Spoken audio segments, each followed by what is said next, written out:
Olá, seja muito bem-vindo ao nosso estúdio do Clube 3 Podcast.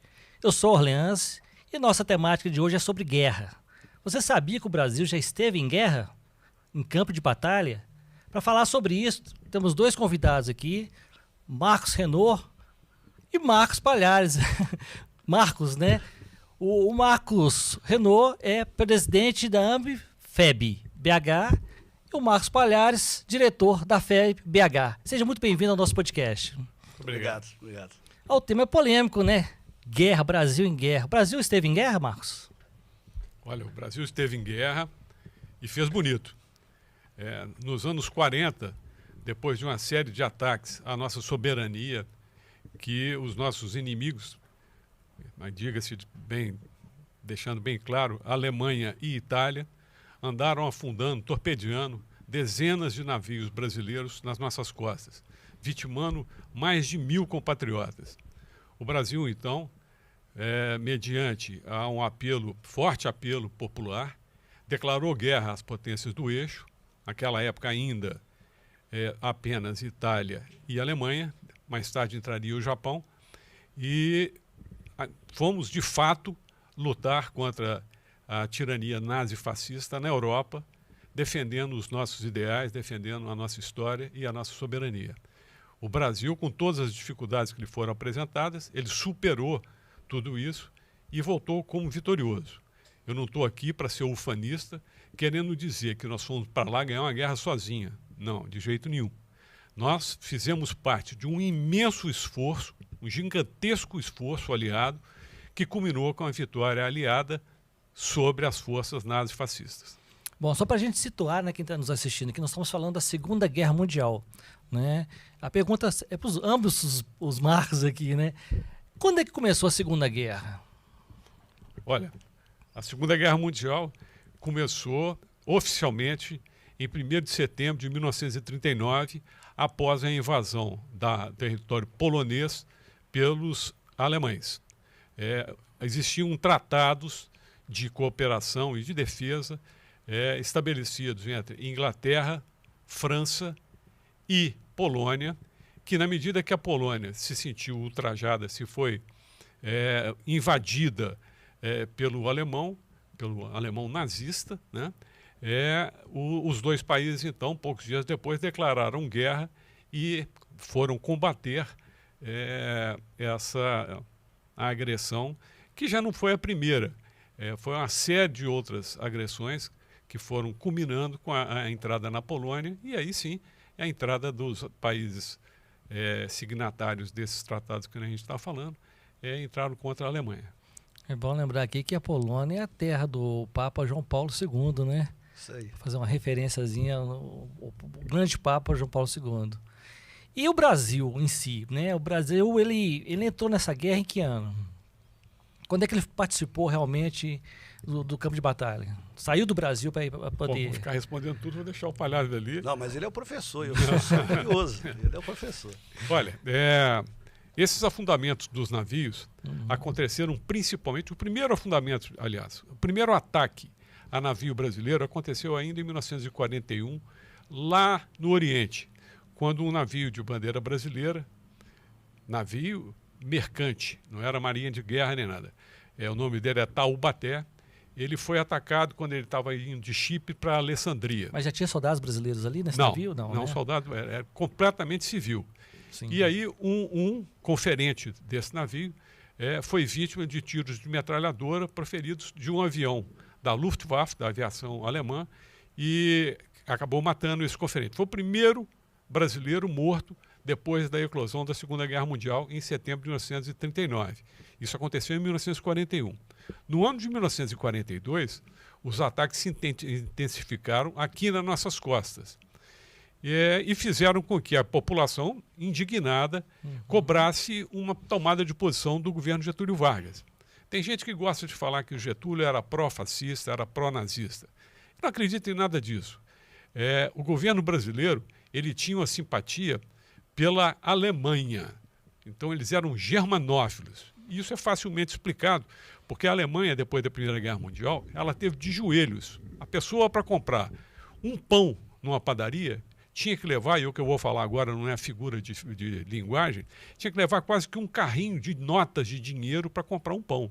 A inflação acelerou-se assustadoramente, o povo estava morrendo de fome e, poxa, em poucos anos, a Primeira Guerra Mundial acabou em 1918, em 1933 o Partido Nazista tomou o poder, assumiu o poder na Alemanha, não tomou, assumiu o poder, ele foi votado, né, ganhou nas eleições, e a Alemanha soergueu-se novamente como uma grande potência mundial.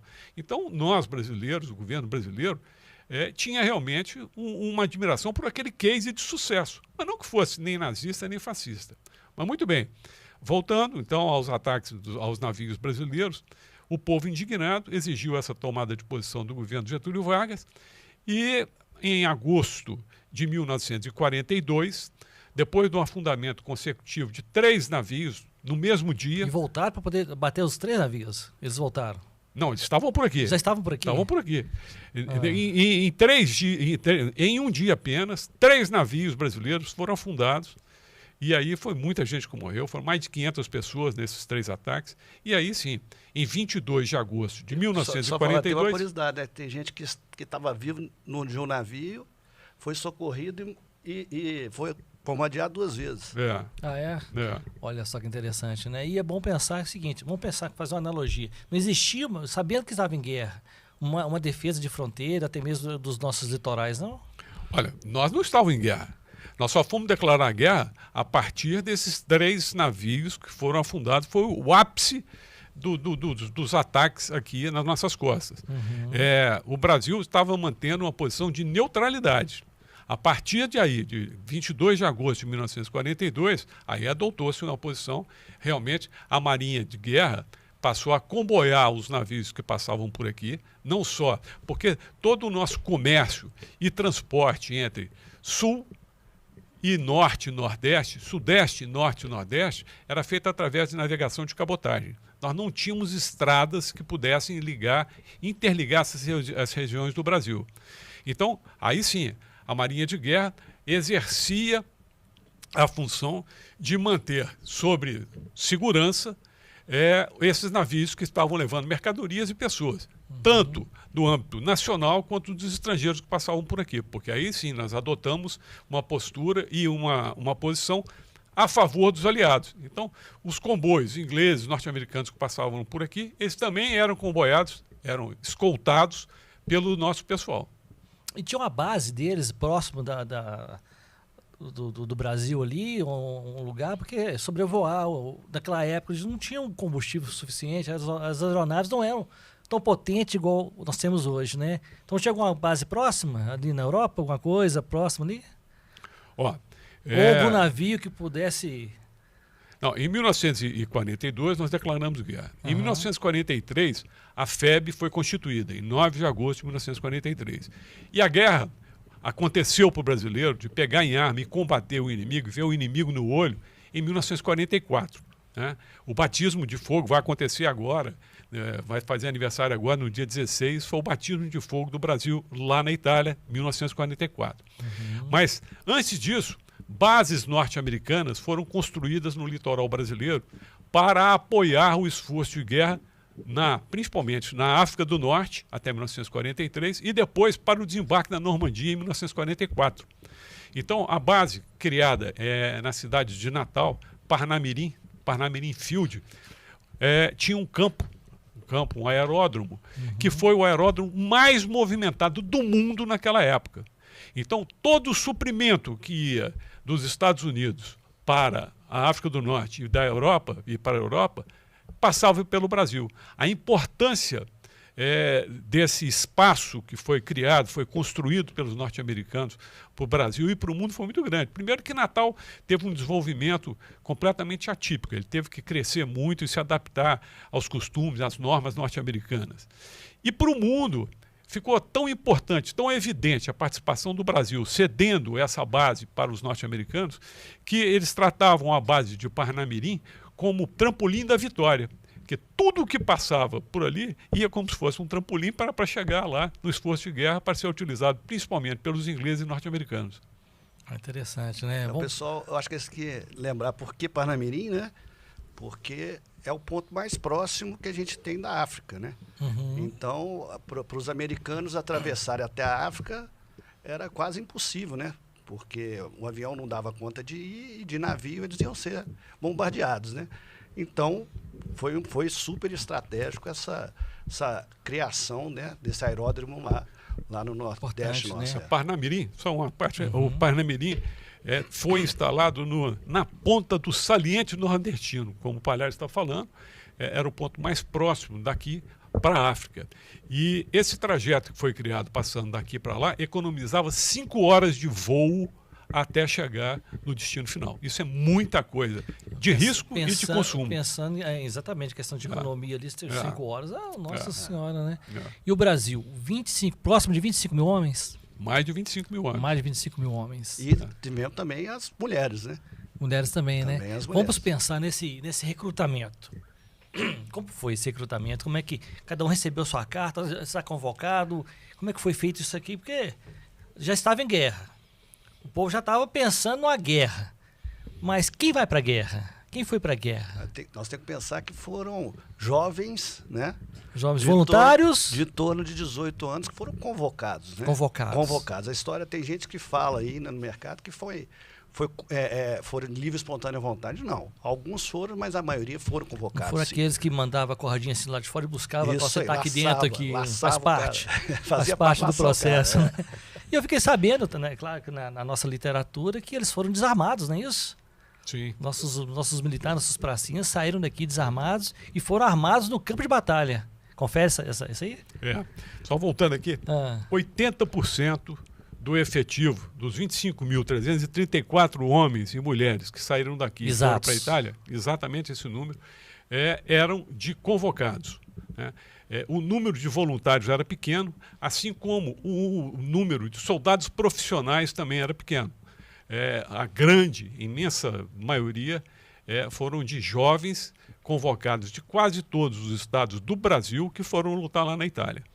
Esse pessoal foi daqui para lá sem o armamento, inclusive com fardamento brasileiro, inadequado à temperatura que nós íamos estar submetidos lá na Itália.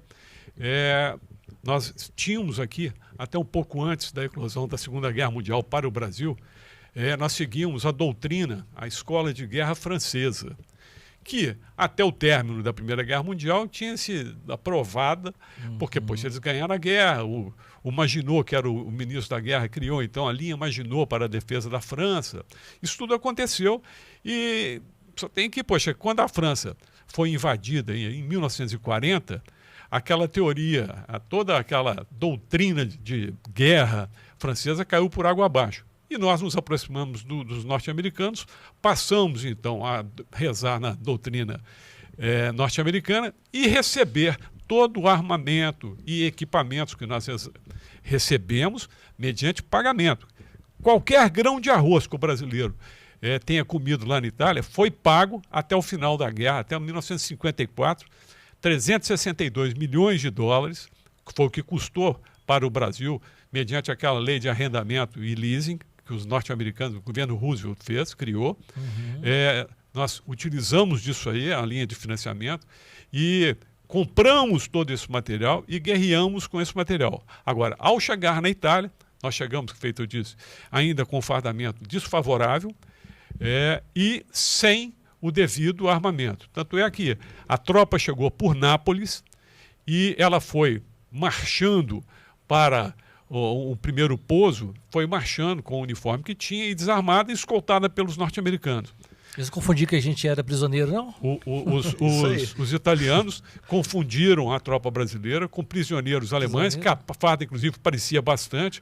E nós chegamos a tomar cusparada e pedrada dos italianos. Depois o mal-entendido foi desfeito, né? E a tropa foi recebida como um dos libertadores da Itália, das diversas nações que andaram lutando por lá. E que até hoje é consagrado, né? Consagrado, né? Sem dúvida nenhuma. Né? Quando há a festa, né? Vamos falar assim, da comemoração, né? no final da guerra, né? Mas na Itália eles comemoram e agradecem os brasileiros pelo trabalho que fez lá com eles. E o Brasil estava preparado para ir para essa guerra? Eu posso dizer que não, né? posso dizer que não. Apesar da vitória que nós tivemos lá, uma vitória que saiu cara pra gente, né? Eu falo em questões de vidas humanas, né?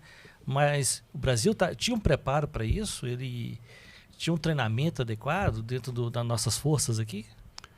Olha, Não, posso só falar rapidinho, né? O treinamento foi bem depois, né? Nós tivemos treinamentos aqui e oficiais que foram nos Estados Unidos, né, se preparar lá e trouxeram também o treinamento de lá para cá. Então teve uma troca, mas eles passaram perrengue, né? Vamos falar, uma garotada aí de 18 anos, média de 18 anos, que passaram perrengue. Cara na coragem mesmo, e que né? vinha de todo canto do Brasil, né? Então as pessoas... Várias profissões, né? E vamos falar, em 1940 o Brasil não tinha nada, né? O Brasil ainda estava, vamos falar, ainda muito rural, né? Era tudo muito difícil ainda, né? E pensando ainda, ô Marcos, na questão do fardamento, vamos pensar nessa questão do fardamento. Chegando no campo de batalha, já tinham trocado essa farda ou mantiveram que o Brasil saiu daqui? Os pracinhos saíram daqui do Brasil? olha, Eles trocaram? o padrão do fardamento que a gente adotou lá era o padrão norte-americano. Né? Mas, como nós tínhamos o uniforme saído daqui do Brasil, esse foi um uniforme lá, se você pegar as fotos de uma equipe de soldados lá juntos, você vai ver que não tem um uniforme diferente do outro. Porque eles misturavam o uniforme brasileiro com o uniforme norte-americano. Tá? Então, nós tínhamos o modelo de uniforme, de fardamento brasileiro, composto, todo direitinho, como tinha o norte-americano. Mas o brasileiro adaptou. E, poxa, isso fez parte, inclusive, um dos componentes da nossa vitória, que é a capacidade de adaptação do brasileiro. Não só no uniforme, mas em tudo, ao terreno, à língua, à dificuldade, ao frio, a tudo. A superação do soldado brasileiro foi uma coisa impressionante. Nós chegamos lá com dificuldades de adaptação com isso aí. Por exemplo, o soldado que saiu do norte, saiu do nordeste, saiu do centro-oeste, ou qualquer ponto do interior do país, que batia enxada lá no meio do mato o dia inteiro, na hora que dava vontade dele fazer xixi e cocô, ele abaixava as calças e fazia o xixi e cocô dele. Né? Só tem que lá não pode fazer isso. Na guerra você não pode fazer isso. Lá não podia fazer. Tem normas sanitárias, porque se uma mosca posa no dejeto de um soldado daquele e vai posar na comida da tropa, vai ter tropa que vai estar abaixada, que não ia poder lutar. Sim. Né?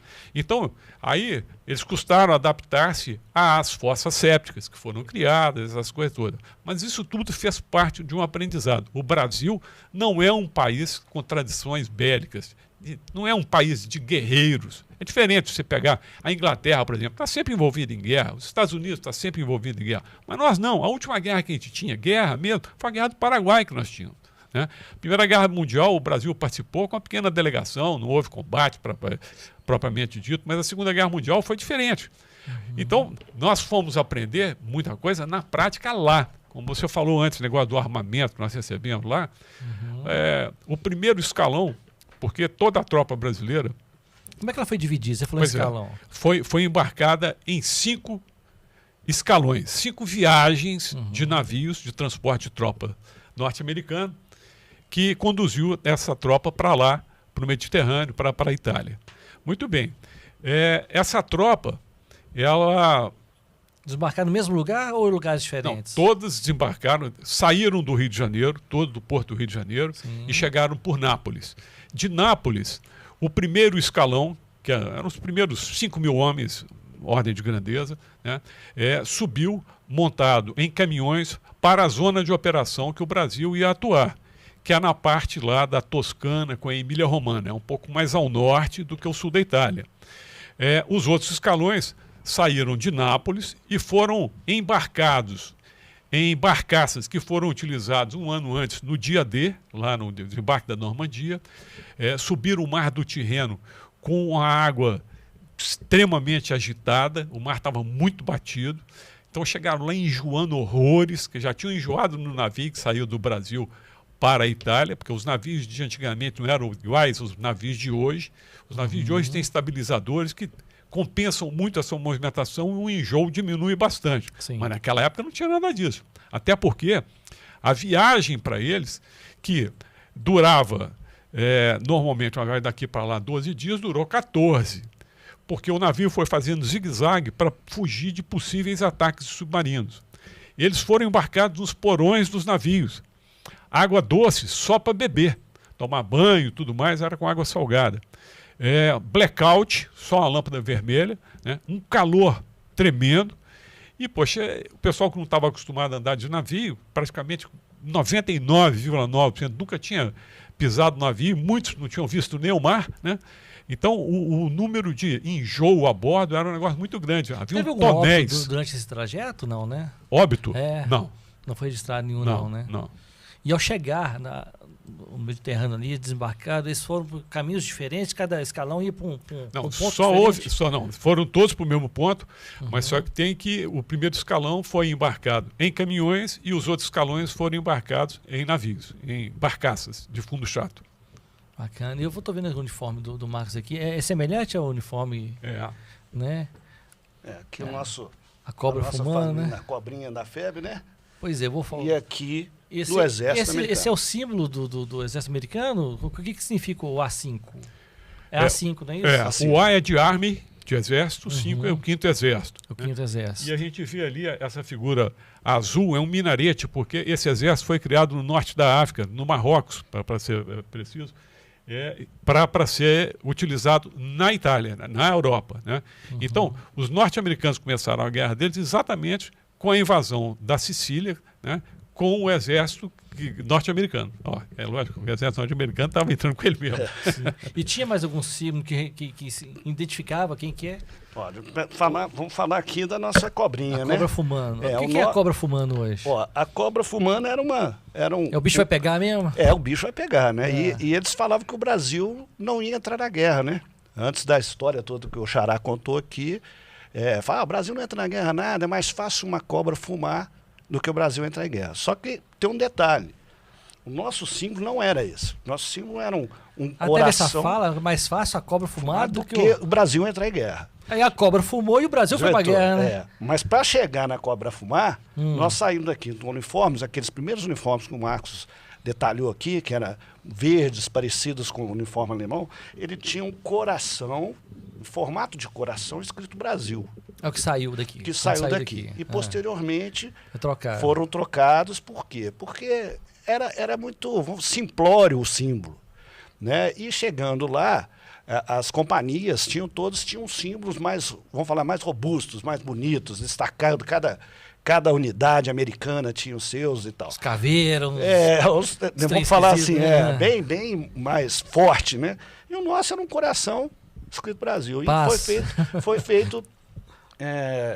foi feita a troca por isso aqui, foi desenhado lá eu não lembro o nome do cara. Magacena Campos. Que desenhou, né, pegando esse bordão aí que o povo falava, mais fácil o Brasil, a cobra fumada que o Brasil entra em guerra, e criaram esse símbolo, né?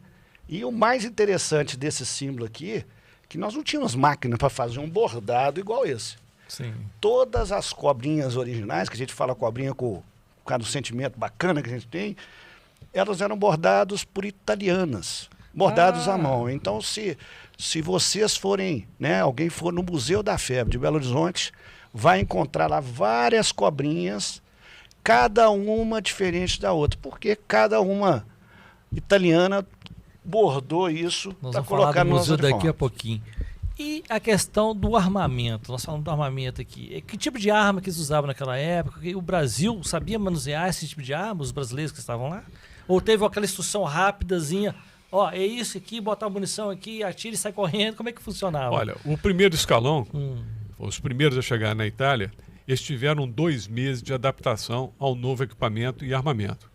Então 2 meses, temperatura, ambiente, né? Sim, a adaptação geral. A troca do fardamento possivelmente deveria ser um material diferente. Sim. E armamento. Sim.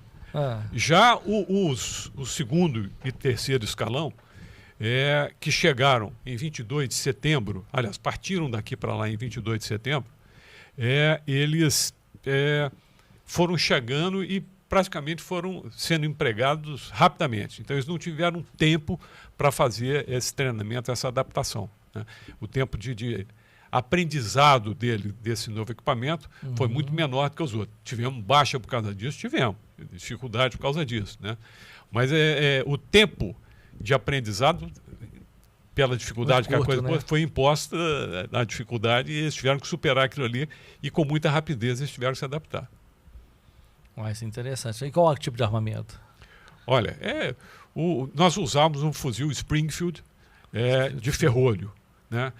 O norte-americano, naquela época, já tinha, e a tropa já estava sendo equipada com o fuzil M1 Garand, que é um fuzil semiautomático, que poxa, era um Cadillac, que era muito melhor que você sair fazendo um movimento de ferrolho. O ferrolho é aquele que puxa para trás, né? Sim, E a tropa inimiga também tinha um armamento semelhante ou melhor do que o nosso?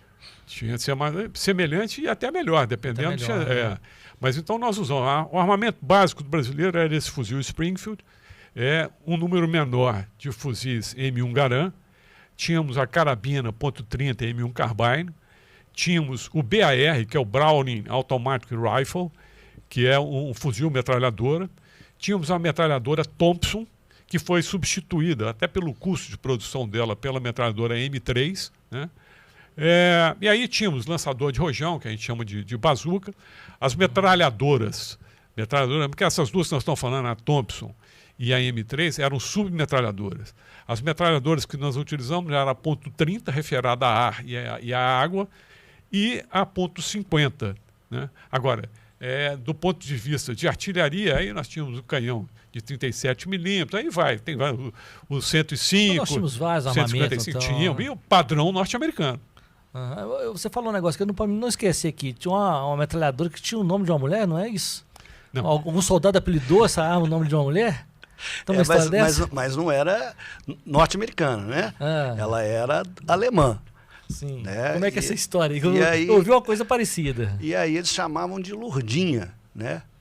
E o professor que pode me corrigir, hein? Eu não acho ruim, não. Conta pra nós, e a Lurdinha, a cadência dela, né? Era muito estronorosa e eles sabiam, né? Que era ela que estava jogando chumbo neles lá, né? E Lurdinha era uma cantora de rádio aqui do Brasil, né? Que era famosa na época. E aí eles colocaram o nome da cadência, por causa da música que a metralhadora soltava, alemã, apelidaram ela de Lurdinha. E pegou. Eu tenho outra versão. Pois é. Qual que é a sua versão, Marcos? Outra versão. É o seguinte, a metralhadora que a gente está falando é uma Spandau. Ela tinha uma cadência... Tem. Tinha uma cadência de 1.200 tiros por minuto. E ela, quando começa a atirar, não sei se vocês já tiveram a oportunidade de ouvir, ela faz um barulho assim. Rac! E esse barulho é semelhante como se estivesse rasgando um pano. Então, um outro apelido que a metralhadora ganhou era rasga-pano. Mas ganhou também de Lurdinha, porque quando falaram que rasgava o pano, um gaiato, um soldado daquele, falou: pô, tá parecendo a lavadeira lá de casa, que rasga o pano lá e faz um barulho semelhante. E aí apelidaram ela de Lurdinha. Aí tem uma outra coisa que remete à metralhadora, que é o seguinte: os brasileiros, no lugar onde é que ficou com um depósito de tropa, um lugarzinho chamado Staffoli, uma pequena cidade perto de Pisa, eles fizeram lá, com as pedras que foram colhidas das demolições das casas, que caíram, foram bombardeadas, fizeram uma pequena gruta e colocaram a imagem de Nossa Senhora de Lourdes lá, para eles estarem protegidos das balas da Lurdinha.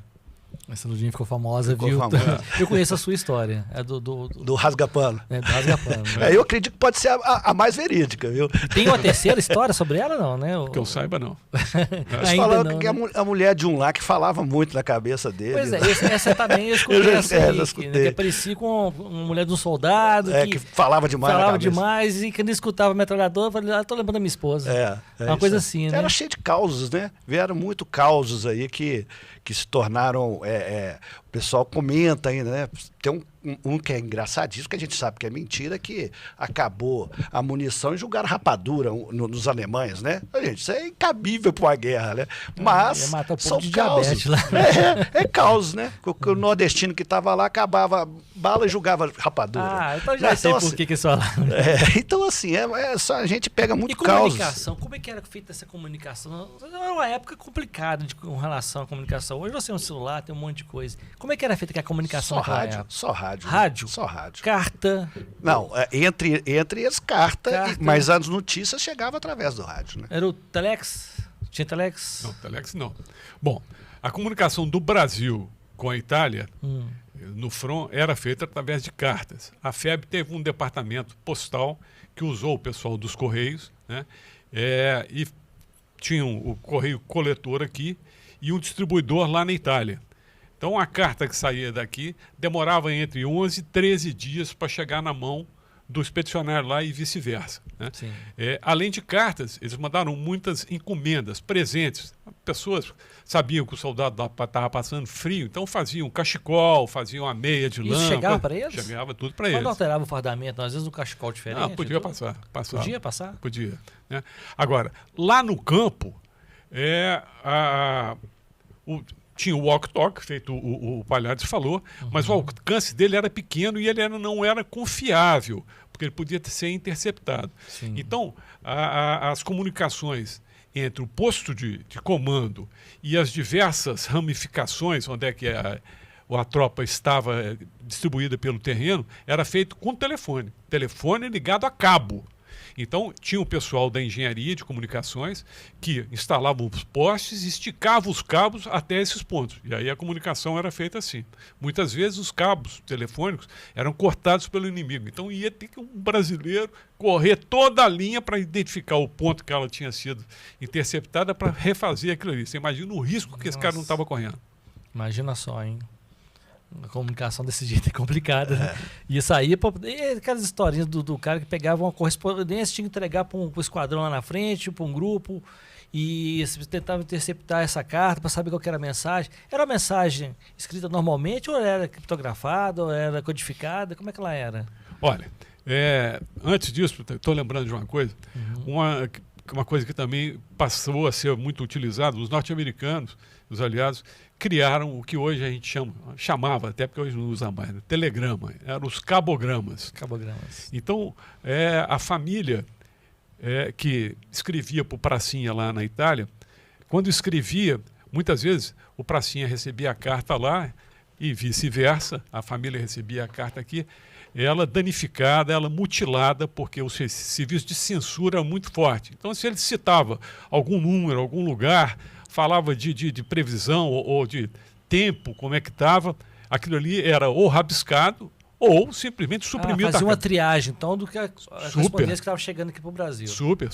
Para lá, não. Mas, as duas coisas, porque a correspondência de lá para cá podia ser interceptada também. Sim. Né? E você está falando, nós estamos em tal lugar, está assim, assim, assado, a tropa está assim, isso podia complicar. Né? Sim. Então, isso é uma coisa. E nós não podemos esquecer que essas correspondências vindo para cá, nós tínhamos aqui no Brasil pessoas que eram a favor do nazismo e do fascismo, né? Então nós temos esse lado aqui que tinha... Porque muita gente veio da Primeira Guerra para o Brasil, né? As colônias, nós temos fortíssimas colônias no sul, né? De italianos, alemães, né? E isso poderia tínhamos espiões aqui, né, Xará? Então isso poderia chegar na mão, né? De quinta coluna, que eram os brasileiros que aqui militavam a favor do inimigo, né? Até um pouco antes do Brasil entrar em guerra, nós tínhamos um partido nazista muito eficiente aqui, que andou fazendo... nós tínhamos um contingente grande de nazistas filiados ao partido, principalmente em São Paulo, mas tinha aqui em Belo Horizonte, tinha lá no Sul, tinha até no Nordeste tinha. Né? Mas assim, só voltando ao cabograma. O cabograma, então, era muito interessante, que a família queria falar com o expedicionário Pracinha que estava lá no front. Estou com saudade de você. Aí tinha um menu de frases pré-estabelecidas que ele colocava lá. Estou com saudade de você, é a frase número 12. Então ele escrevia lá 12. Eu estou sentindo muita falta da minha filha. Tá bom, é 26. Aí punha lá... É codificada, né? Então o Pracinha tinha lá essa tabela, ele ia identificar quem estava falando lá, e do outro lado a mesma coisa, né? Isso para que não corresse o risco de tentar dando informação indevida, útil para o inimigo. Sim. Né? E aquela triagem, digamos assim, o pai de um Pracinha faleceu no Brasil. É uma mensagem que ia chegar um Pracinha e abalar, ele já estava ali. No campo de guerra, já com aquele pensamento em guerra, ele recebe uma notícia dessa. Como é que ficaria o Pracinha? Tinha uma triagem para esse tipo de coisa, não chegava para ele, e ele, quando acabou a guerra, aconteceu isso com seu pai. Só que a mensagem não chegou para você. Chegou a acontecer algum caso desse? Ó, chegou, normalmente não era para chegar para o combatente, porque isso pode abater a moral do soldado, e da tropa, né? Para que isso não ocorresse, nós tínhamos lá a capelania militar. Tá aqui, ó. Tem até um livro aqui. Exatamente. Que tratava de dar o conforto espiritual. Tá pegando aqui? Tá, né? Que tratava de dar o conforto espiritual para os soldados que estavam no front, né? Para isso, 28 capelães, sendo deles 26 católicos, um batista e outro metodista, foram incluídos na tropa do Brasil para poder dar esse conforto,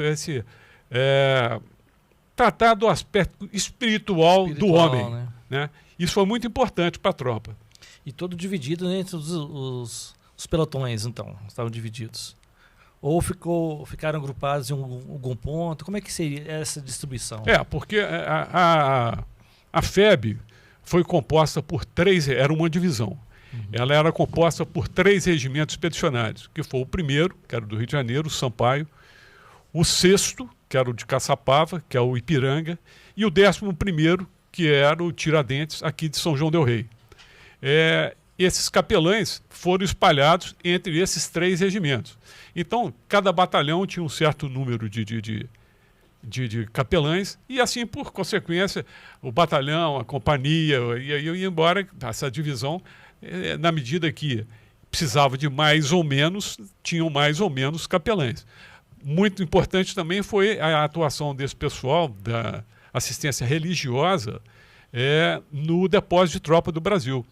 Porque, quer queira, quer não, nós tivemos muito problema com neurose de guerra daqueles que não combateram, mas que foram para lá e que ficaram aptos para o combate dentro desse depósito de tropa. Se a gente pensar que morreram 567 brasileiros, além disso, tivemos quase 3.000 feridos.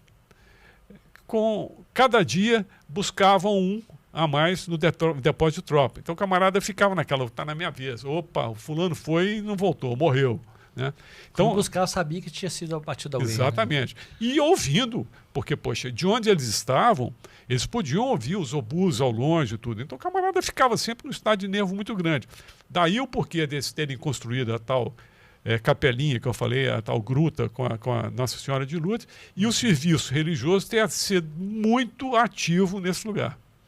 Interessante. Esse aqui foi um livro produzido pelo Rogério de Carvalho Lima, chama Capelães da FEB. Foi um presente do meu amigo Marcos Senor. Está aqui comigo. Né? E nós temos na história, né, Marcos? Um capelão foi abatido, né? Tiro amigo? Infelizmente foi. Era o capelão, o Frei Orlando. Frei Orlando. O Frei Orlando, ele era muito querido pela tropa. Ele era muito alegre, ele era natural aqui de Minas, ele era de Morada Nova de Minas, serviu em Divinópolis, foi capelão em Divinópolis, e depois foi para o 11RI. Muito bem. Um dia antes, inclusive, do ataque vitorioso ao Monte Castelo, então nós estamos falando do dia 20 de fevereiro de 1945, ele estava no lugarejo que você conhece lá, chamado Bombiana, e ele estava descendo de Bombiana para o Monte Castelo. Bombiana fica a 2 quilômetros, mais ou menos, do Monte Castelo. Então ele estava descendo por uma estradinha muito batida pela artilharia inimiga, quando passou por ele um jipe que estava sendo dirigido por um soldado chamado Gilberto Ruas, que estava carregando com ele um outro capelão. Os capelães recebiam um posto de capelães. Os capelães recebiam um posto de capitães. E aí o capitão que estava no jipe, também de sobrenome Ruas, virou para o nosso Frei Orlando e falou: Frei Orlando, você está indo para o Monte Castelo, você está indo lá? Ele estava indo para prestar uma ajuda espiritual para o pessoal. Ele falou: não, estou indo. Não, então sobe aqui no jipe que nós vamos te dar uma carona. Ele subiu e a bordo do jipe... Ele estava no veículo, trocou para o outro. Não, ele estava a pé, estava descendo a pé. Ele estava a pé? Aí quando ele subiu no jipe, estavam no jipe então embarcados o motorista, que era o Gilberto Ruas, o capitão Ruas, um partisano, que era o italiano, que lutava a favor dos aliados, e o Frei Orlando. Começaram a descer o morro lá, na estradinha batida pela artilharia, e o jipe então agarrou numa pedra daquela. Quando eles desceram do jipe para tentar soltar o jipe, o partisano, o italiano, foi tentar ajudar, bateu com a coronha do fuzil na pedra e fez com que disparasse um tiro que pegou no peito do Frei Orlando. Ele teve o tempo de enfiar a mão no bolso, pegar o terço e começar a rezar uma Ave Maria e morreu ali. Bom, a tropa não pôde ficar sabendo da morte dele para não ter uma baixa no moral muito grande. Exatamente um dia antes do último ataque e vitorioso ataque de Monte Castelo. Então o corpo dele foi levado para a igrejinha de Bombiana, foi velado ali por muito poucas pessoas para só no outro dia a notícia se espalhar entre todos os componentes da tropa. Mas ele era um cara tão bacana, tão esperto. Uma vez ele estava no acampamento e os oficiais brasileiros de gozação viraram para ele e falaram assim: ô Frei Orlando, nós estamos indo para a zona boêmia. Vão lá com o capelão. Pois é, mas fizeram de gozação. Vão lá comigo. Aí ele falou: perfeitamente. Espera aí que eu vou me arrumar. Aí ele entrou para dentro da barraca dele e chegou todo fardado nos trinques e tudo. Mas o senhor vai assim para a zona? Eu falei: onde que a farda brasileira não pode entrar, nós também não podemos entrar. Então não foi ninguém. Ele deu não para o pessoal da classe total. O não diferenciado, né? Nós tivemos apoio também no grupo de enfermagem, não é isso? Quantos enfermeiros nós mandamos para lá? 32? Não, 73. Não, mas 73. 73. 67 ficaram com a FEB, ficaram com o pessoal do solo e as outras ficaram com as outras 6 ficaram com a aeronáutica, né? Todas elas foram voluntárias, elas fizeram um curso de socorrista aqui no Brasil, oferecido pela Cruz Vermelha, e a maior parte delas, como deveria ser, saiu da antiga capital da República, que era o Rio de Janeiro, né? Mas tinha gente de todo lugar também. E aqui em Belo Horizonte nós tivemos uma que morreu há pouco tempo atrás, aos 105 anos, que era a Carlota Mello, que ela falava o seguinte, que muito mais do que dar remédio, de fazer curativo, ela dava também um apoio moral para o soldado, que era um soldado de 18, 19, 20 e poucos anos, que perdia uma perna, ficava cego, não só brasileiros, mas também aliados, porque o hospital que os nossos soldados foram atendidos eram hospitais aliados. Nós não tivemos um hospital nosso. Nós tínhamos um corpo médico brasileiro que, inclusive, tinha uma credibilidade do soldado muito grande. A confiança do soldado no nosso corpo clínico e médico era um negócio muito grande. Tinham dito que era o seguinte, que se o soldado, que depois de ferido no campo de combate, ele conseguisse chegar às nossas linhas, ele estava salvo, porque os nossos médicos tinham condição de salvá-lo, né? E aí tinham hospitais de média complexidade, grande complexidade, e aqueles que não eram possíveis de ser tratados na Itália, eles eram embarcados em navios hospitais, levados para os Estados Unidos e foram tratados lá. Teve alguma baixa nesse grupo de enfermagem? Houve acidentes lá e houve uma bomba que estourou perto de um hospital desse, não matou a enfermeira, mas que ela foi ferida. Por exemplo, a mãe da Socorro, que é a presidente da Associação Nacional de Veteranos da FEB de Brasília, ela tomou um deslocamento muito grande de ar junto com o barulho, né? E ela ficou meio surda de um ouvido, né? Tá bom, teve escoriações e tudo mais, assim, mas a consequência chegou a estourar e a sequela, então? acho que estourou o tímpano dela. Isso é complicado, né? Para quem fala que as mulheres não participaram da guerra, tá aí a prova que elas participaram sim. É isso aí. Né? Ô Marcos, e pensando hoje nas nossas literaturas, né, que chegam pra gente, toda hora a gente pega um livro aqui, a gente está vendo alguém falar sobre a questão da FEB, contar essas histórias.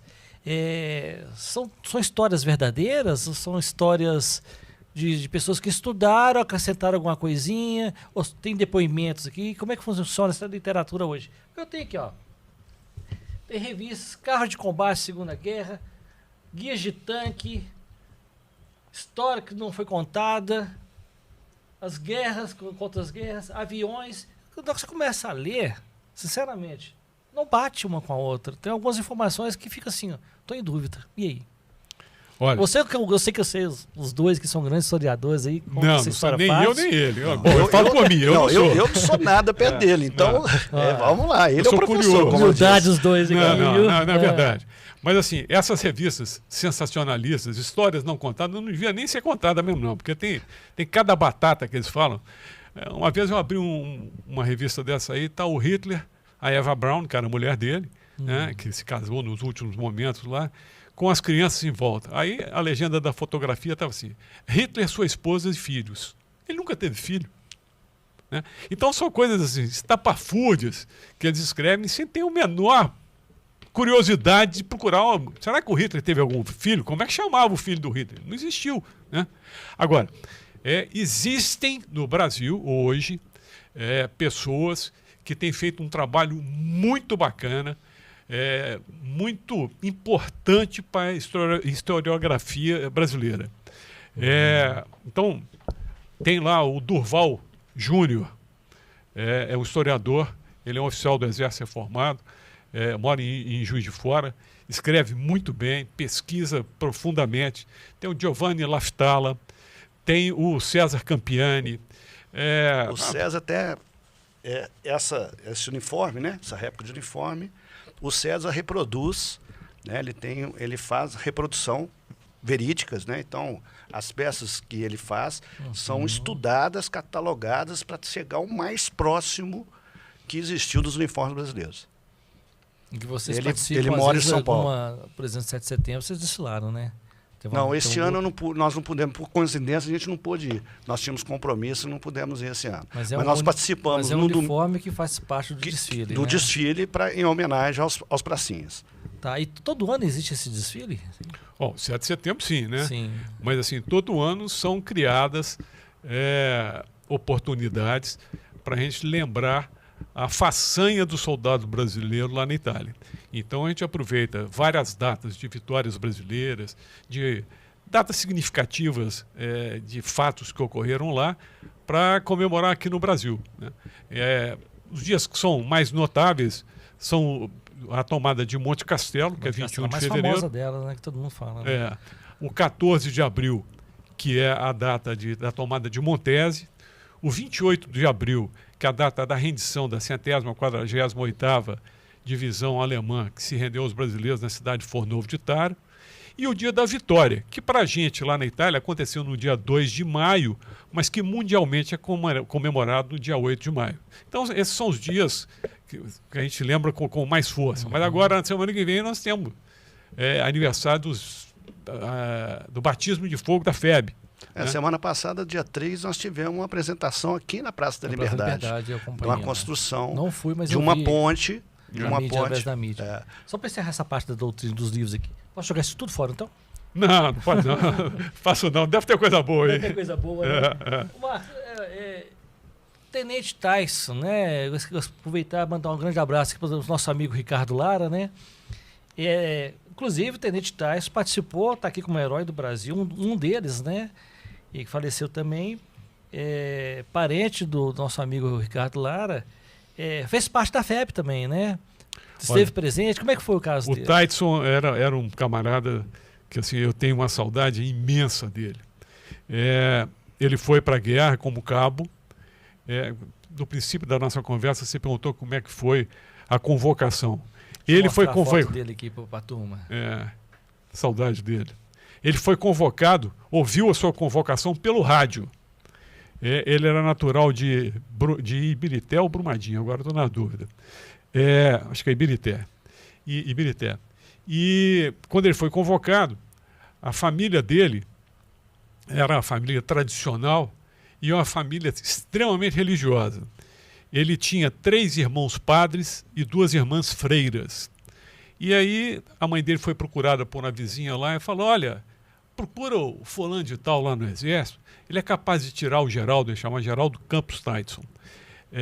Procura, ele vai tirar o Geraldo, não deixa ele ir para a guerra, não. A mãe dele, olha para você ver como é que o brasileiro era diferente de anos atrás. A mãe dele falou, olha, eu já doei 5 filhos para a igreja, é justo que eu doe um para a pátria. Ele vai. Oh, que bonito, ele foi hein? e voltou. Né? E, poxa, lutou lá, ele era operador de morteiro de 60 milímetros. e tem uma história magnífica. Era um sujeito de uma honradez, de uma memória. Eu sou fã de número 1 dele. E contava as histórias de guerra sempre, né? Tinha muita história e ele fazia questão de, no museu, ele correr todo o acervo, contando para a juventude o emprego daquilo, como é que eles usavam. Faleceu quando mesmo? Morreu hoje, deve ter uns 6, 7 anos. 6, 7 anos. Eu acho que eu já estive com ele no antigo museu, que era lá na floresta, né? Com na toda Avenida certeza. Francisco Eu já Salles. estive com ele lá uma vez. É. Foi sim ele que me recebeu lá, nós fizemos uma visita e ele contou a história toda pra gente no mestre. Eu tive com ele sim. Esse era um herói. Esse é um deles, né? É. Um deles.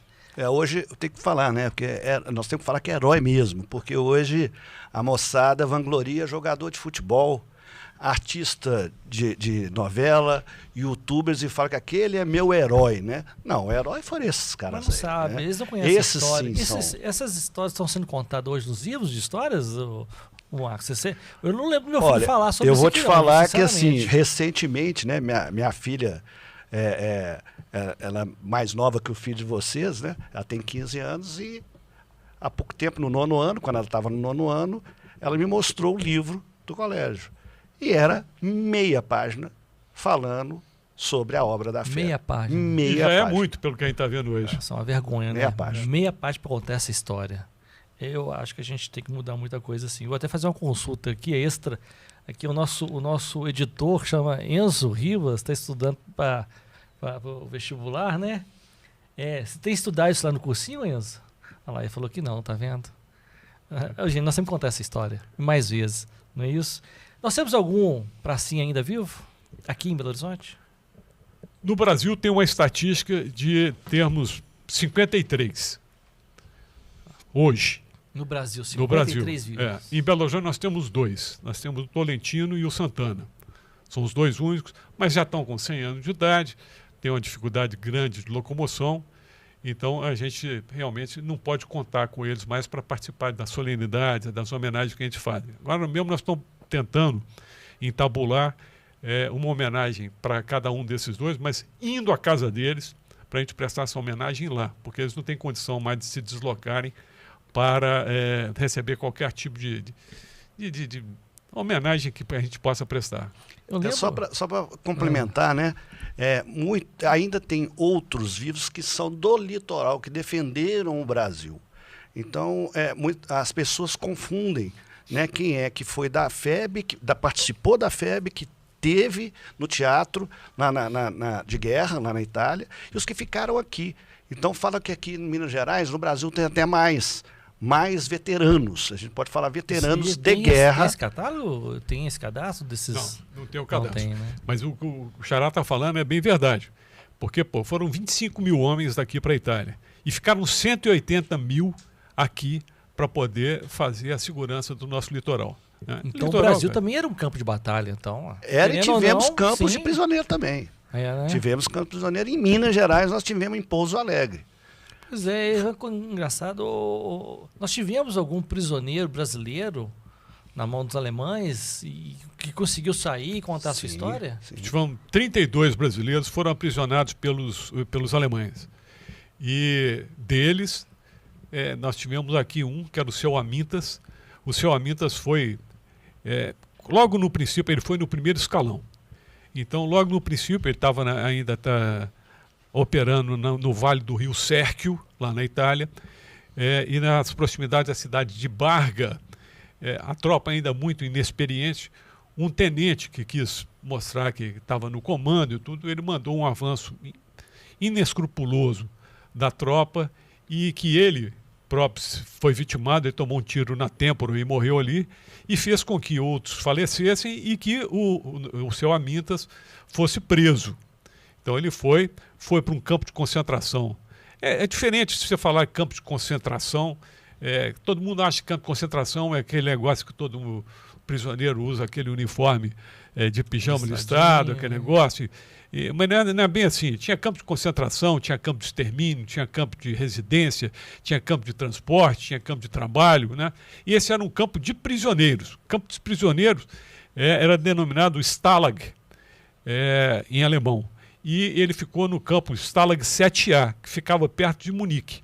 Então ele ficou ali comia muito pouco. A comida que chegava pela Cruz Vermelha ela era armazenada pelos alemães, mas não era distribuída para os prisioneiros. E ele tratava da limpeza da neve no campo e em torno do campo. E depois, quando Munique começou a ser bombardeada fortemente pelos aliados, ele e outros eram os encarregados de retirar os restos humanos, os pedaços de pessoas que ficavam entre os escombros, né? Aí o terceiro exército do general Patton chegou, liberou o campo dele. Ele tinha participado daquelas marchas da morte que os alemães promoviam para tentar tirar os prisioneiros de um campo onde estavam para ser invadido, estava para ser libertado pelos aliados, ele não deixar ali testemunha de nada, para um outro, e dali para outro, sempre fugindo, né? Mas Sim. ele acabou sendo libertado, junto com outros prisioneiros brasileiros que estavam com ele, e ele conseguiu voltar para a Itália e embarcou no mesmo navio que a tropa que tinha ido estava voltando. Então ele voltou com o pessoal, voltou magérrimo e sofreu com a neurose de guerra a vida inteira. Imagina só, né? O que poderia ter passado, né? Nós tivemos um outro camarada que era o seu Mário Couto. Ele contava muitas histórias. Então, tinha uma que ele, por exemplo, ele estava num lugarzinho chamado Abetaia, que fica no front da direita, em Monte Castelo, e a tropa, um grupo de combate, que é mais ou menos composta por 10, 12 pessoas, com o grupo de combate, eles entraram numa casa, entraram pela janela. E aí, um soldado inadvertido foi pegar na maçaneta para entrar, aquilo estava armadilhado, tinha um booby trap, e a casa, então, implodiu e caiu em cima de quem estava lá dentro. Nós tínhamos um sargento brasileiro lá, de nome Otton Arruda. Ele começou a gritar. O Mário estava do lado de fora da casa, o Mário Couto. O Otton começou a gritar: Mário, pelo amor de Deus, me tira daqui, Mário. Aí o Mário correu lá, foi ver. A casa ainda estava toda encoberta por fuligem da pólvora e poeira em suspensão, né? Ele foi, tirou um outro sargento, que estava morto por cima do Otton, e ao retirar o Otton, viu que ele estava só com um pedaço da perna. Para baixo não tinha nada, estava sangue, uma situação muito difícil. Aí o Mário pegou, colocou ele nas costas e saiu. Na hora que ele saiu do que restou da casa, o tenente estava do lado de fora, falou: ô Otton, não dá um pio que você vai denunciar para os alemães que a gente está vivo aqui, eles vão voltar para nos matar. Quer dizer, esse herói brasileiro, o Otton Arruda, não deu um pio, fizeram uma padiola com fuzis na paralela assim, e ele foi evacuado, levaram ele para tal igrejinha onde é que o Frei Orlando foi velado, e dali ele foi levado para os Estados Unidos e voltou depois com a prótese na perna. O Mário contava isso, como contava uma vez que lá perto dessa casa ele teve que matar um alemão. Então ele matou o alemão, e é de praxe, é de norma, acredito que seja, eu nunca fui militar, mas mas acontece sempre, você examinar o corpo do seu oponente para ver se tem algum indício de tropa, qualquer coisa, para você saber contra quem que você está lutando, se tem alguma informação útil, né?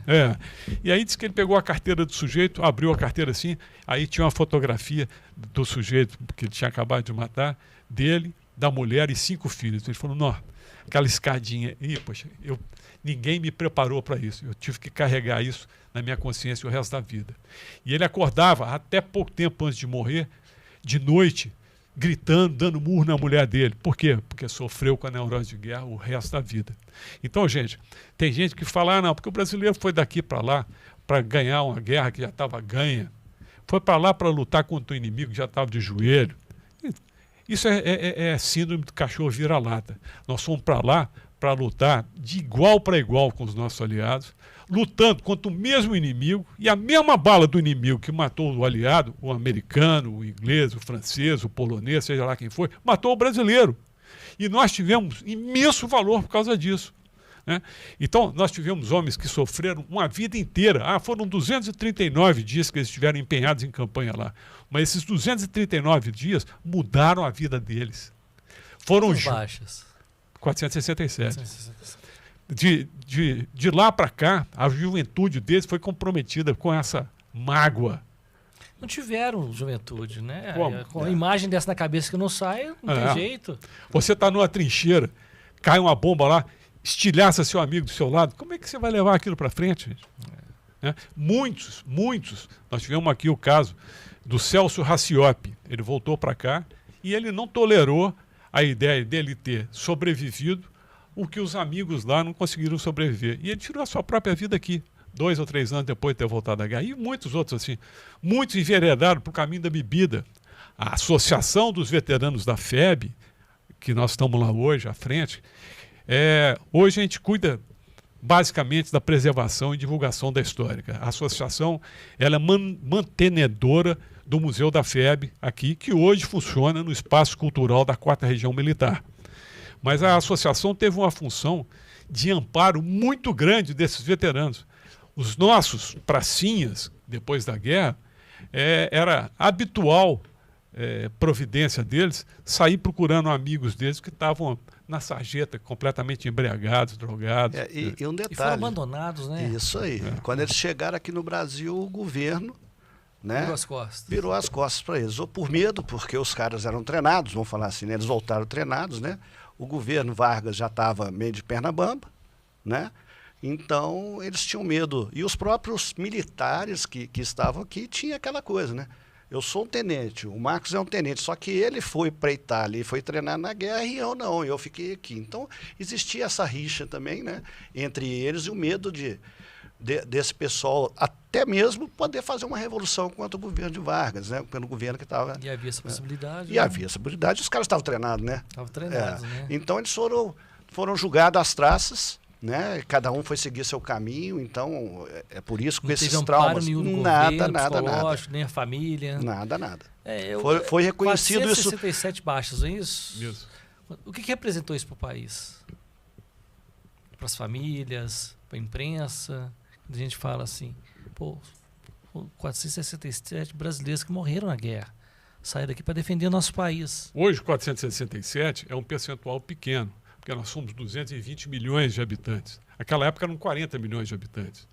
25 mil foram para a guerra. Então, é comum, muito comum, você deparar com as pessoas e falar, eu tive um tio que foi à guerra, meu avô foi à guerra. Não, hoje isso aí está mais pulverizado, mas ainda assim, quer dizer, aquele percentual era muito significativo para aquela época. O brasileiro não tem noção da importância da Força Expedicionária Brasileira para os dias de hoje que a gente vive. Se hoje a gente tem ou pretende ter uma democracia plena, se a gente tem ou pretende ter uma paz duradoura, né? Porque homens como eles lutaram pela gente. O legado que eles deixaram para a gente é um legado de dedicação, de entrega total. Isso tem que ser destacado, né? De patriotismo mesmo, né? Com certeza. Mas o meu pai foi na guerra. Seu pai foi? Não. O seu foi... Foi meu tio-avô. Tio-avô. E no seu caso foi o... Eu tinha um primo que foi o primeiro, eu tenho orgulho de falar, apesar de que eu não tenho nada com isso, porque não foi eu que fiz lá, mas foi o primeiro que subiu e manteve a posição em Monte Castelo no dia 21 de fevereiro de 1945. Ele era o Tenente Brandi. Tenente Brandi. Eu queria... Estou com uma curiosidade aqui que eu ouvi, o passarinho contou sobre um charuto que andou rodando aí. Como é que é a história do charuto? O Marcos vai contar a história do charuto aqui. Um parente seu, não é isso? Não, aí é o seguinte. Como é que foi? O meu avô era um patriota exemplar. E primeiro ele contribuiu com dinheiro para a compra de aeronaves para o esforço de guerra da RAF, da Royal Air Force, que era a aeronáutica inglesa, né? E depois ele tinha uma profunda admiração com o Churchill, Sir Winston Leonard Spencer Churchill, primeiro-ministro da Inglaterra. E aí ele mandava mensalmente uma caixa de charutos baiano, presta atenção, não estou falando cubano. Não era cubano, não. Baiano, mandava para o Churchill através da embaixada do Rio de Janeiro aqui, ele mandava para aqui para o Rio, e do Rio mandava para a embaixada lá em Londres. Muito bem, a uma determinada altura da guerra, o Churchill resolveu aceitar e começar a fumar os charutos que vinham do Zé Mané aqui do Brasil, que era o meu avô, né? E aí ele mandou uma carta que eu tenho lá em casa, com Downing Street 10 e tal, agradecendo, falando que estava quebrando as regras e tudo, mas que agradecia os charutos que estavam vindo do Rio de Janeiro e que ele estava fumando, então, os charutos dele. Então, ele mandou uma foto fumando, não, né? Só mandou essa carta. Não, mandou uma foto dele, autografada, Aham. mandou um busto de prata Ó, e mandou essa carta, que eu tenho as 3 coisas comigo até hoje. relíquia, hein? É. Relíquia. Ô, Marcos, é uma coisa interessante para a gente poder pensar, né? Essa questão, volta à questão dos pracinhas que ficaram lá na Itália. Existe hoje um cemitério destinado a esses brasileiros que ficaram na Itália? Ou eles foram todos trazidos para o Brasil e enterrados aqui no Brasil, sepultados aqui no Brasil?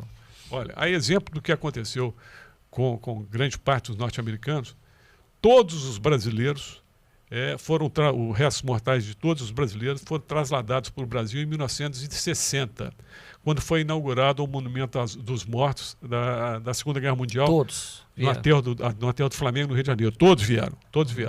Em 1967, foi encontrado um soldado brasileiro, até numa circunstância interessante, que o Miguel Pereira, que era o guardião do cemitério de Pistoia, ao qual ele está se referindo, foi chamado por um idoso na cidade de Montese. E aí, esse camarada virou para o Miguel e falou: Miguel, no pé daquela árvore ali tem um brasileiro. Ô Miguel, por que você está falando isso agora? Ele falou: não, porque quando vocês estiveram aqui, eu vi ele morto lá e eu peguei, fui lá, roubei o sapato e o relógio dele. Então fiquei com medo de alguma represália. Eu acho que hoje não vai ter problema não, 22 anos depois, ele pegou e falou. O relógio pelo menos funciona? Aí foram escavar no lugar onde é que ele tinha marcado, escavaram 1 metro, nada, 2 metros, nada. Aí mais de 2 metros, porque o terreno tinha sido assoreado, acharam os restos mortais do brasileiro. Que todo mundo acredita que seja um padioleiro da FEB. Ele estava sem a plaquinha dele? Do Rio Grande do Sul, não foi possível identificação. Mas assim, por exclusão, o nome dele seria Fredolino Chimango. Ele era padioleiro do Rio Grande do Sul. Então ele foi encontrado ali e hoje ele é o único brasileiro cujos restos mortais descansam no antigo cemitério de Pistoia, hoje monumento votivo militar brasileiro, lá na Itália. E faz jus, porque como ele não está oficialmente identificado, ele tem lá o fogo eterno do soldado desconhecido. Então faz jus à manutenção do fogo eterno. Bacana. E assim, todos os brasileiros que vieram para cá tiveram os restos mortais, né? Foram sepultados nas urnas das famílias, ou teve um campo destinado só àqueles pracinhas da FEB? Existe um mausoléu, que é no subsolo do Monumento aos Mortos da Segunda Guerra Mundial, lá no aterro do Flamengo, onde todos que vieram da Itália estão lá. Há pouco tempo não. Quando o general Mascarenhas de Moraes, que foi o comandante da Força Expedicionária Brasileira, faleceu, cogitou-se a possibilidade dele ser mantido, os restos mortais serem mantidos junto com os seus bravos soldados. Mas como ele não veio morto da Itália, ele morreu muitos anos depois da guerra aqui no Brasil, tem aí sim um jazigo lá no cemitério do Caju, onde é que ele está enterrado, e tem outros soldados da FEB enterrados lá também, entendeu? Então, aqueles que morreram depois, aqui no Brasil, em alguns cemitérios, estão reunidos em mausoléus próprios para isso. Outros não, estão no jazigo de família e tudo mais, né? Mas todos que vieram da Itália, os restos mortais vieram de lá, todos estão reunidos no monumento lá no Rio de Janeiro. E todos foram reconhecidos, registrados direitinho, ficou alguém de fora?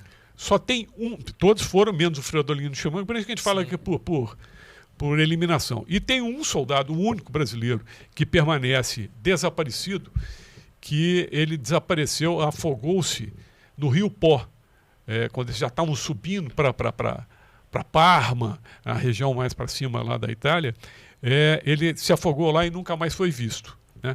E aí teve um outro soldado brasileiro, aí sim, ele tinha se desertado e foi para a França e ele se suicidou lá em Paris. Então esses não estão reunidos lá.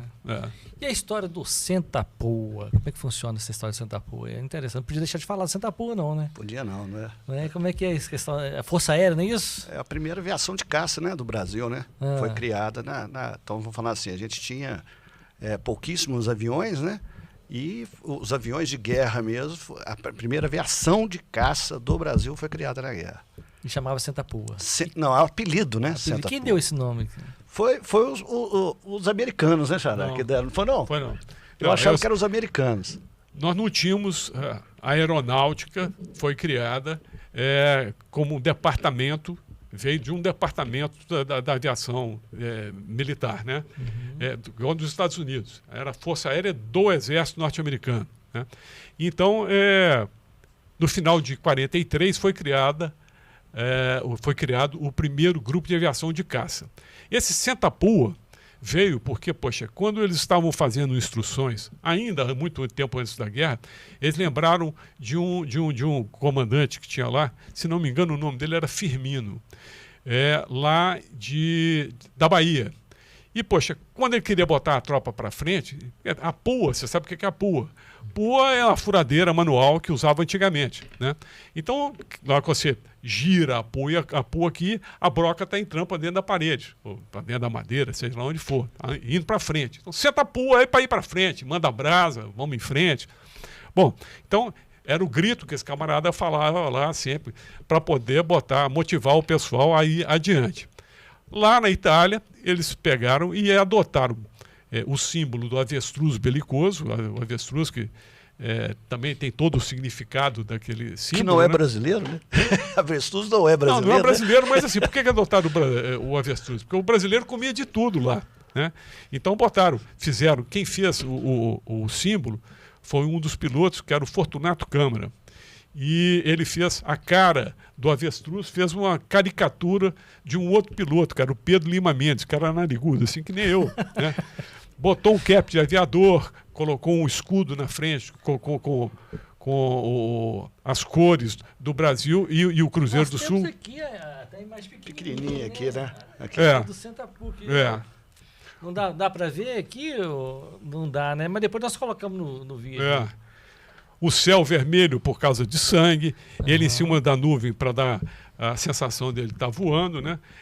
Essa arma que ele está na mão para fazer alusão às metralhadoras que o avião que os brasileiros usaram lá na Itália, que era o Thunderbolt P-47, ele tinha 4 metralhadoras .50 em cada arma, em cada asa. Então ele estava fazendo um resumo de tudo e conseguiu, com sucesso, fazer um símbolo muito bacana para a aviação de caça brasileira. E entrou para a história, né? Entrou para a história. Muito bem. Vamos falar do museu agora? Vamos falar do museu. O museu começou quando, Marcos? O museu começou efetivamente no final dos anos 50. E era onde? Começou pequeno, na Rua São Paulo, depois foi para a Avenida Augusto de Lima. Da Avenida Augusto de Lima... Augusto de Lima era debaixo do Museu de Mineralogia, né? Antigo Museu de Mineralogia. Eu ali, acredita? Depois ele foi lá para a Floresta, na Avenida Francisco Salles, e hoje nós estamos localizados na Rua Tupi, 723, no centro de Belo Horizonte, no prédio onde funcionou a 11ª Junta de Circunscrição Militar. E no prédio que é histórico de guerra, porque ali era uma escola alemã. Que foi tomada, né? Vamos falar tomada na época da guerra, porque não podia se falar em alemão, ensinar alemão na época da guerra, que entrou várias restrições no Brasil, né? Os dialetos italianos, tudo foi proibido aqui, né? E aí essa escola foi esvaziada, esse prédio foi tomado e posteriormente foi ressarcido isso para os donos. Eu já tinha uma noção mais ou menos disso, agora estou confirmando. Então ela é história, aquele prédio né, veio a calhar, vamos falar assim, que ele é um monumento histórico de guerra, né? E para quem quer visitar hoje, conhecer o acervo que existe lá dentro hoje, né? Como é que ele faz? É aberto ao público, né? A gente só pede que quando vai grupos, né, que faça uma agenda com a gente. Para quê? Para que a gente possa programar uma visita mais personalizada. Tem um telefone de contato, alguma coisa assim? Tem um telefone de contato que eu posso deixar para você colocar depois no site aí. De costa, sabe? Não sei não. Não quer arriscar não, né? A gente coloca depois. Porque é uma... Vamos falar assim, né?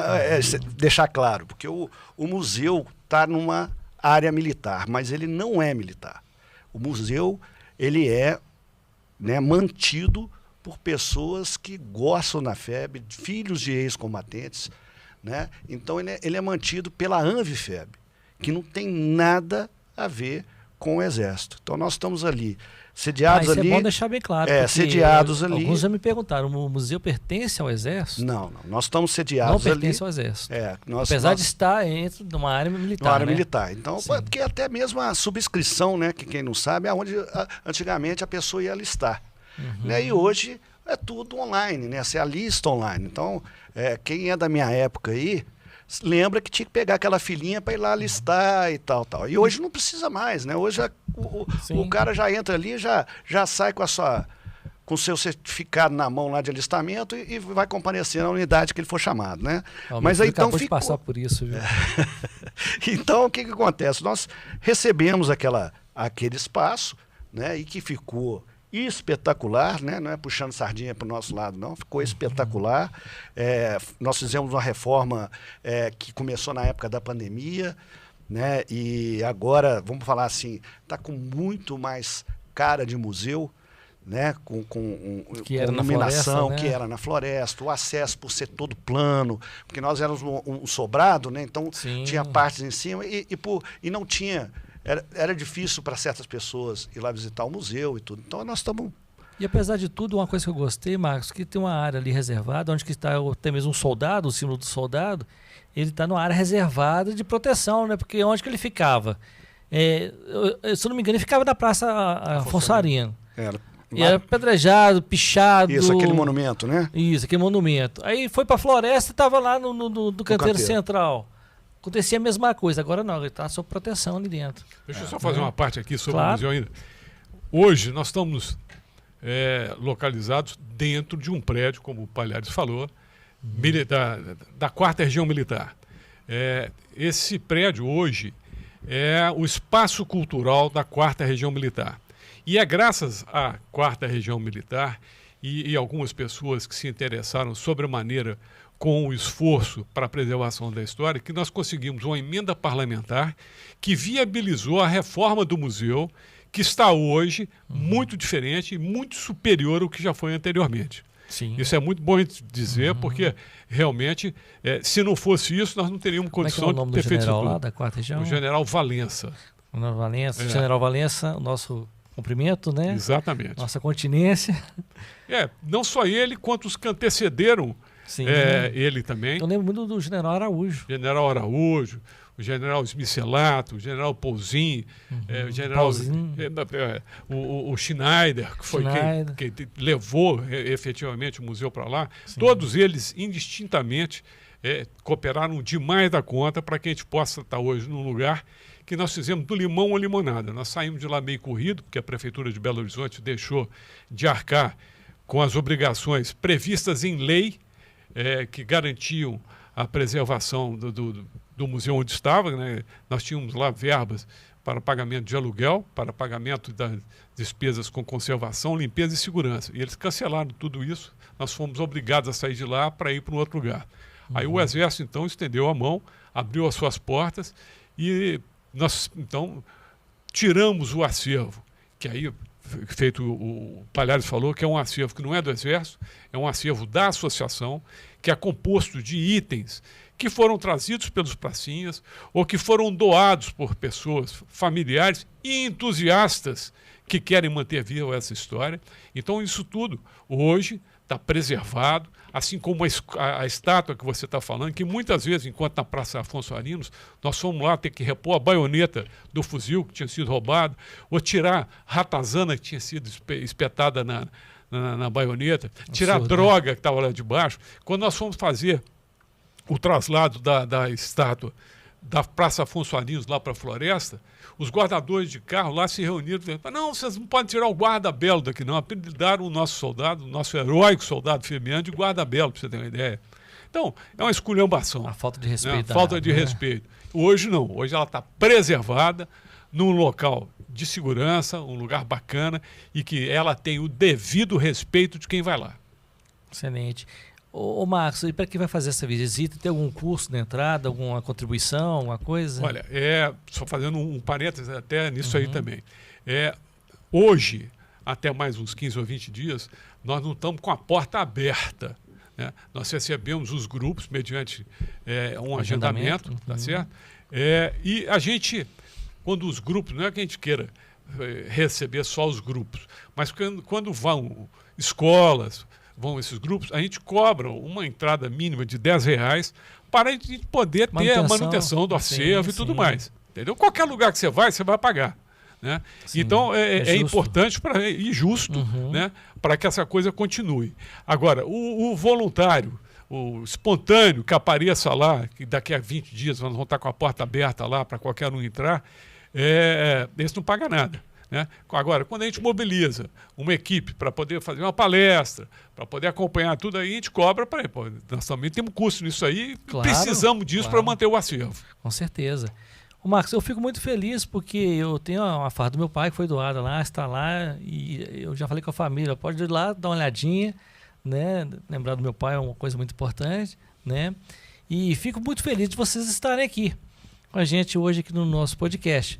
Né, e gostaria de ressaltar que quem tiver alguma pergunta, né, que mande para a gente vai encaminhar para vocês, depois nós vamos responder, ao mesmo tempo prestando essa homenagem ao Tenente Tyson, né? Na verdade nós estaremos prestando homenagem a todos os pracinhas que estiveram lá, né? Um sinal de respeito a eles, né? E que realmente as escolas, né, voltem a falar dessa importância da Segunda Guerra, a participação do Brasil, né? E deixo aqui nosso espaço para vocês, tá? Quando vocês quiserem voltar aqui, volte sempre. Esse é um assunto que a gente tem que prolongar. Só que eu tenho um tempo para cumprir aqui, né? E vocês também têm o compromisso de vocês aqui. Mas estão convidados a retornar aqui novamente para que a gente possa falar. Vou esperar aguardar aqui as mensagens que vão chegar para a gente.